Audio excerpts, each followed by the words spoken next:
सबको जय मसीह की। मैं अपने जीवन की गवाही बताने जा रही हूँ। मैं गांव तेपला के रहने वाली हूँ। मेरा नाम वीरवती है और मैं अपने जीवन की गवाही बताने जा रही हूँ। मैंने काफ़ी समय से बहुत परेशान थी। मेरी लात में इतना दर्द रहता था कि मैं चल भी नहीं पाती थी। 1 साल पहले मेरी लात में ना बहुत सारा दर्द होता था और जिसमें मोच आ गई थी, जिससे मुझे चलने में बहुत परेशानी होती थी और मैं चल भी नहीं पाती थी, न मैं खड़ी हो पाती थी।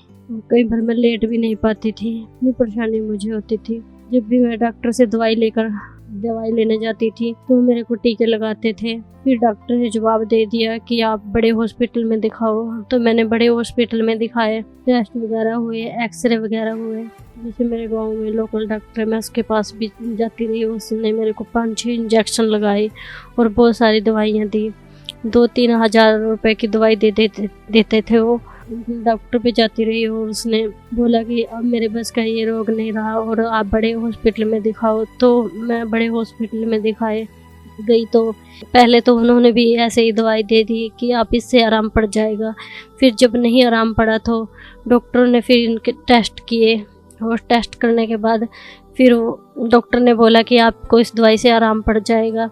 तो उस दवाई से भी आराम नहीं पड़ा। तो मैंने 15-20 दिन वो दवाई खाई। उसके बाद फिर डॉक्टर ने दोबारा मेरे को दवाई दे दी, उससे भी आराम नहीं पड़ा। तो फिर उसके बाद डॉक्टर ने मेरा टेस्ट किए, एक्सरे वगैरह किए। तो एक्सरे होने के बाद भी मुझे कोई आराम नहीं पड़ा। डॉक्टर ने बोला आपकी नसें दब चुकी हैं। तो उसके बाद भी कोई आराम नहीं पड़ा। तो फिर डॉक्टर बोला कि आपका ऑपरेशन होगा। तो उसके बाद मैं घबरा गई। मैंने अपने घर वालों को किसी को भी नहीं बताया कि मेरा ऑपरेशन होगा। मैं 5-6 महीने दवाई खाती रही। तो डॉक्टर ने मेरा एक्सरे वगैरह किए तो उसमें जैसे नसें दबी है। उसके बाद भी डॉक्टर ने मुझे दवाई दी। तो 5-6 महीने मैंने ऐसे दवाई खाती रही। तो डॉक्टर ने फिर रिपोर्ट देखी और बोले कि आपको ऑपरेशन करवाना पड़ेगा, कि नहीं आपको आराम पड़ेगा इस दवाई से। तो फिर उन्होंने ऑपरेशन बोला। तो मैंने अपने घर वालों को भी किसी को भी इस बारे में कुछ भी नहीं बताया। तो जब मेरे को डॉक्टर ने बोल दिया कि आपको ऑपरेशन करवाना पड़ेगा तो मैं बहुत घबरा गई। मैंने ऑपरेशन को भी मना कर दिया। प्रॉब्लम्स में काफ़ी समय तक झूलती रही। न मैं अच्छे से सो पाती थी, न चल पाती थी, न खड़ी हो पाती थी।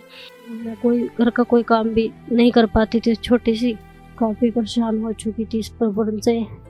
ऐसे करते करते 1 साल बीत चुका था इस प्रॉब्लम से। कंचन मित्र मिनिस्ट्री से जुड़ी हुई हूँ। ऐसे ही मैं संडे को विश्वास के साथ चर्च में गई।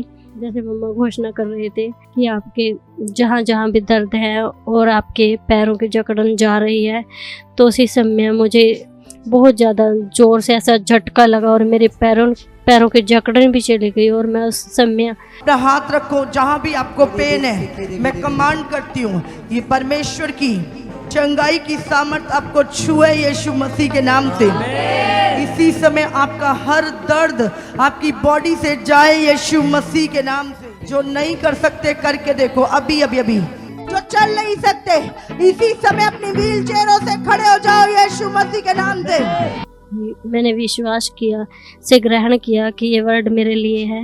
जो मेरी टांग का दर्द था वो धीरे धीरे कम होने लगा और मैं उसके बाद अपने घर पे आई। मेरी टांग का जो दर्द था वो जा चुका था। मैं पूरी रीति से ठीक हूँ। मैं अच्छे से काम भी करती हूँ और मैं चलती फिरती भी हूँ और मैं पैदल भी चल सकती हूँ। पहले मैं पैदल भी नहीं चल पाती थी और खड़ी होकर भी सारा काम करती हूँ। इस गवाही के लिए मैं प्रभु का धन्यवाद करती हूँ और अपनी मम्मा का भी धन्यवाद करती हूँ। अपने सबको जय मसीह।